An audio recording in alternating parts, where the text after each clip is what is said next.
Kecapi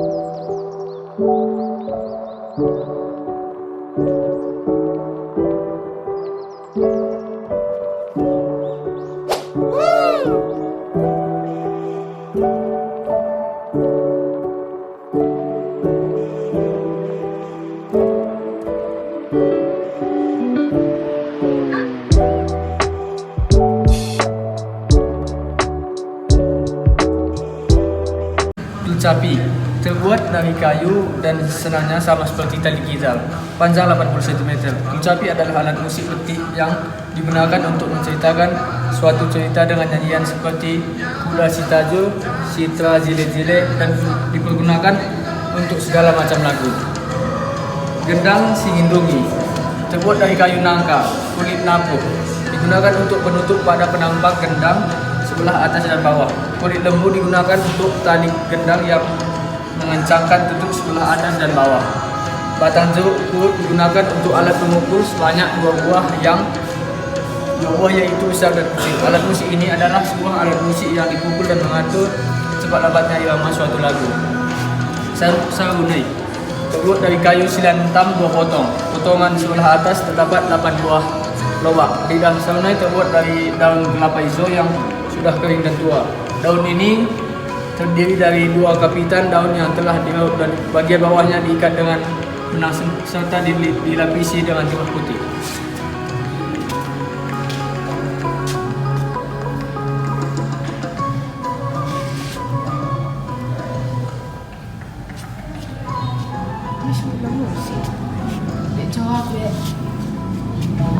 Di sini saya akan menjelaskan tentang tutu-tutu yang dipakai biasanya di orang Karo atau di nenek-nenek. Terbuat dari kuningan, besi beton, balu, kayu, dan patri. Tinggi tutu-tutu beserta dengan tangkainya 15 cm. Garis menengah bagian atas 3 cm, bagian bawah 2,5 cm. Bagian atas dan bawah dibuat sebagai hiasan dawa-dawa panti. Fungsi dari benda ini untuk menumbuk sirih atau tutu-tutu ini dapat umumnya dipergunakan oleh orang yang sudah tua pemakaian sirih atau tidak memiliki gigi. Itu aja. Ada bagian apa?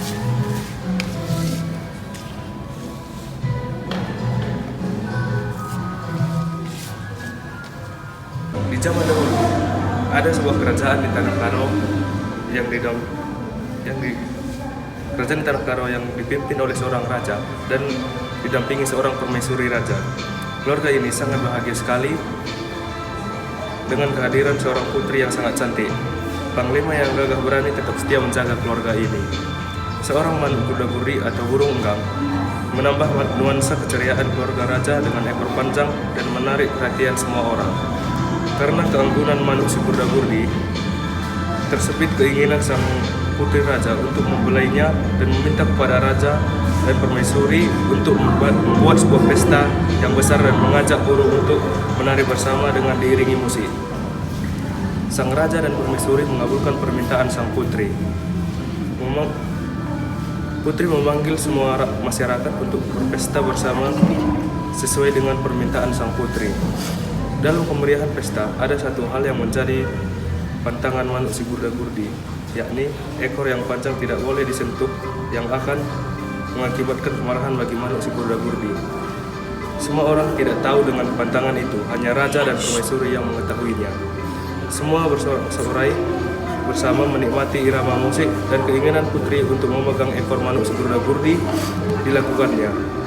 Sang putri memegang ekor manuk si Gurda-Gurdi dan kemarahan bangkit yang mengakibatkan pesta menjadi kacau. Sang putri dikejar oleh manuk si Gurda-Gurdi seakan ingin membunuhnya. Putri berlari mendekati sang raja dan permaisuri dan berlindung di belakang mereka. Sang panglima dengan kesigapan dan kegagahannya tetap berusaha melindungi keluarga raja dari serangan manuk si Gurda-Gurdi. Manuk si Gurda-Gurdi menyerang dan panglima tetap bertahan melindungi keluarga raja, yang akhirnya panglima berhasil mengalahkan manuk si Gurda-Gurdi.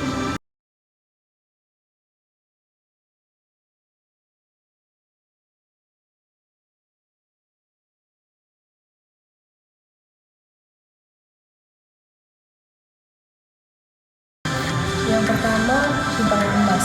Benda ini terbuat dari bambu besar atau bulu belin dan diukir. Bentuknya mirip dengan gitar.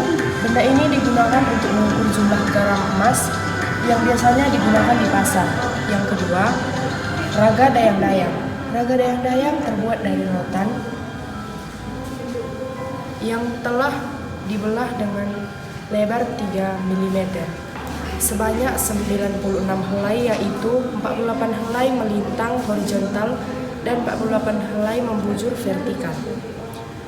Alas raga dayang-dayang 17 x 17 cm, tingginya 28 cm jika berpergian atau sebagai tas. Raga dayang-dayang ini disenangi sampai sekarang oleh wanita muda-muda tua. Yang ketiga, raga-raga. Raga-raga terbuat dari bambu. Ukuran raga-raga tingginya 25 cm. Penampang memiliki garis menengah 30 cm. Fungsi utama dari raga-raga ini untuk tempat membeli sayur-sayuran dan bagi petani digunakan sebagai tempat nasi dan dilauknya dengan telah dibungkus.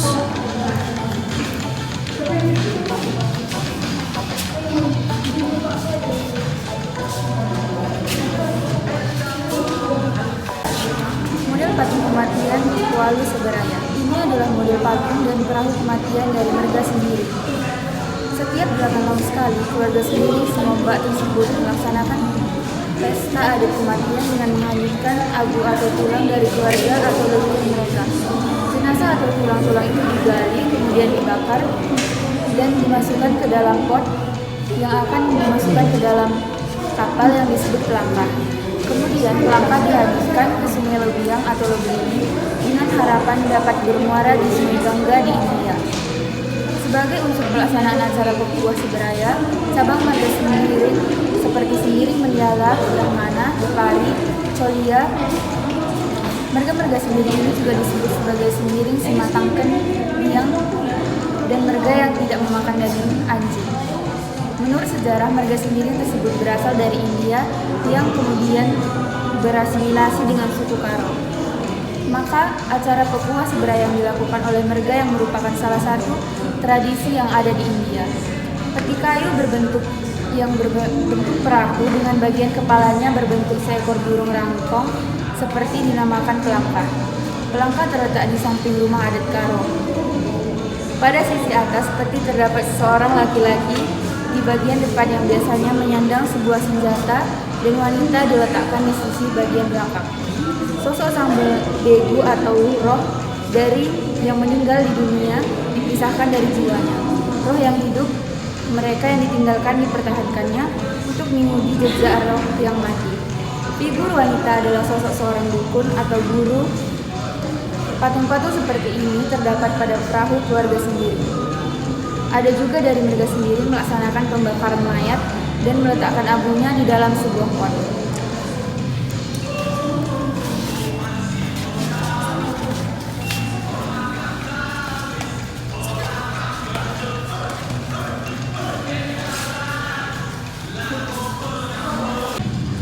Padung-padung adalah sebuah perhiasan berupa anting dengan ukuran dan berat yang tidak lazim sebagaimana perhiasan pada umumnya.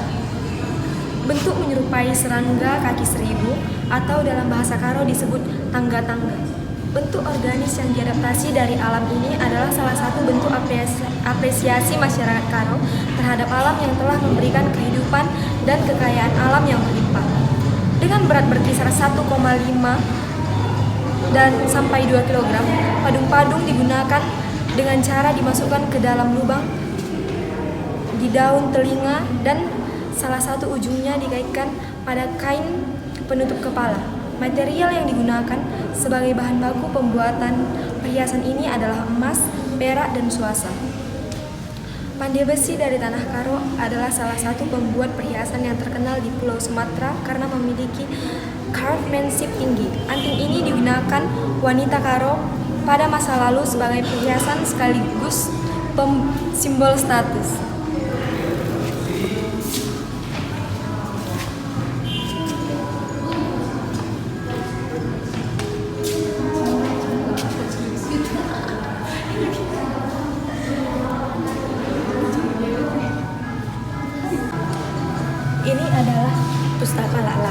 Pustaka Lala sering juga disebut buku Lala. Buku Lala ini ialah salah satu buku di mana isinya berisi aksara Batak. Buku Lala ini terbuat dari kulit kayu.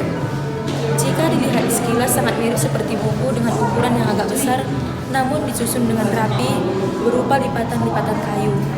Sampul dari buku Lala ini digorga menggambarkan isi dari bukunya. Getah digunakan sebagai tinta dan ujung pisau digunakan untuk melukis aksara tersebut di kulit kayu.